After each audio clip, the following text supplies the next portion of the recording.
Fueron varios los factores, muchos de ellos aún vigentes, los que incidieron para que la sociedad señorial de la depresión momposina, como la de buena parte de toda la región costeña, no fuera ni tan despótica ni tan formal, ni tan cerrada ni tan vistosa como en Europa y otras partes, y para que, después, no se prestara allí fácilmente a la expansión reciente de la mentalidad capitalista como se ha conocido en el resto del país.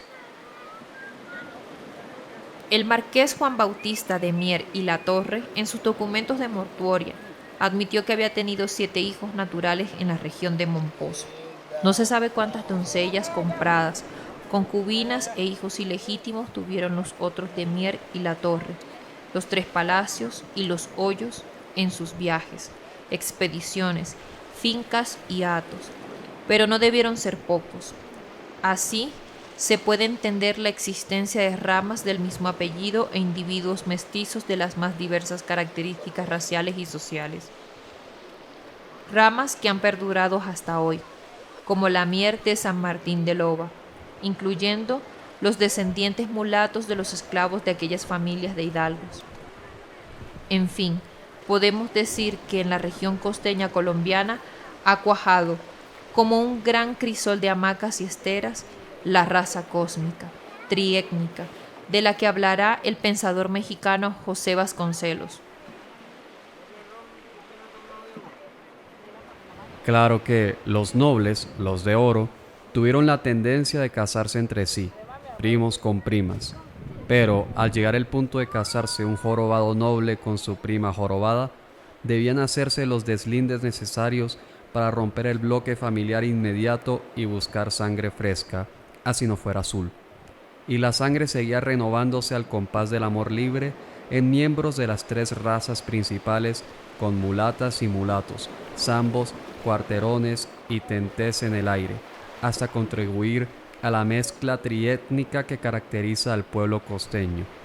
Salían así a flote entre los miembros de las mismas familias, no solo los que se consideraban como de plata, cobre y hojalata, según la posición social resultante, sino también los individuos más dispares, una morena pelirroja de ojos claros, el blanco de labios gruesos y apretado cabello cuscús, el de piel zapote con cabello dorado y rizado, hasta el moreno con nariz aguileña y pelo lacio, que pueden ser todos hijos de unos mismos padres.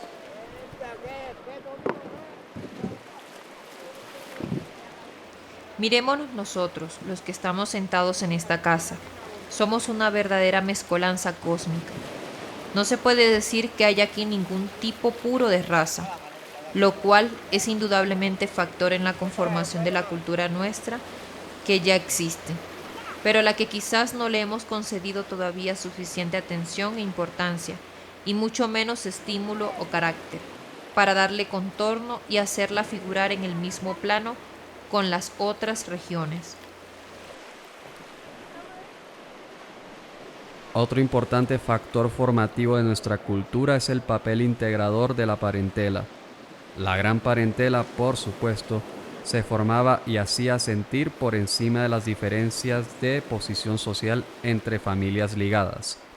Así hubiera hoyos o ribones a quienes se consideraban como de oro, plata, cobre u hojalata, los más pudientes necesitaban muchas veces de los menos para desempeñar oficios necesarios, como la administración de hatos o el suministro de servicios diversos de pronto degradantes, y los de hojalata, sin sentirse despreciados, podían entrar lisamente en las casas de los de plata, hacer trueques de platos de comida o pedir prestada la totuma de achiote, tutearse y chancearse con los de arriba y endilgarles sobrenombres.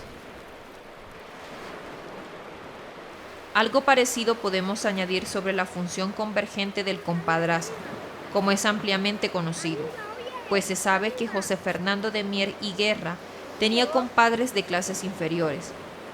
Aún hoy, tener muchos compadres, no importa su extracción social, es un buen índice del prestigio y prominencia de una persona. En estas condiciones de tolerancia sexual, promiscuidad de grupos, confianzudez y solidaridad de parentelas y compadrazgos dentro de una cultura flexible de origen, no era fácil vivir como un verdadero señor feudal con todo su protocolo y ancestral respeto. Los defectos e inclinaciones de los nobles, su mismo engreimiento, habían sido blancos de la burla y la rechifla pícara. Era como para sacar a relucir en cualquier momento, con chasquidos de placer, las verrugas y lunares de las víctimas. De ahí que no pueda tampoco darse entero crédito a los rimbombantes certificados de limpieza de sangre que las primeras leyes coloniales exigían a los criollos para ciertos cargos y menesteres, como la educación y la carrera eclesiástica. Muchas sonrisas disimuladas habrán suscitado los certificados de limpieza, presentados por los quinterones como Francisco de Paula Santander o por José María García de Toledo, Don Chema, emparentado precisamente con los nobles de Pestagua y Santa Coa. En cambio, en la cultura costeña se ha desarrollado un concepto diferente del señor.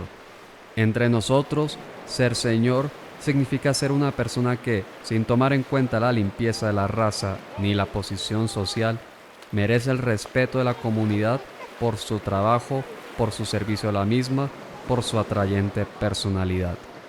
Puede ser un pobretón o arrutanado, puede ser un negro, pero con méritos personales suficientes para distinguirlo.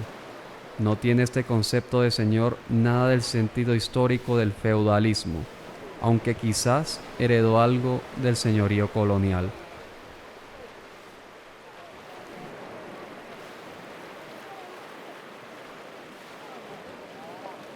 Así, el dicho popular, a todo señor, todo honor, ha tomado entre nosotros los costeños un sentido democrático, en el que se incluyen por igual los miembros de la aristocracia y los de las clases subordinadas formalmente a ella, que así lo merezcan. En conclusión, se creó aquí en la costa una cultura propia con fuerte solidaridad social y racial por efecto de la poligamia, el concubinato abierto y el compadrazgo, solidaridad que sobrepasó las barreras de clase del régimen señorial. En estas condiciones, en la depresión momposina, le quedaba muy difícil a cualquier señor feudal el darse ínfulas de tal.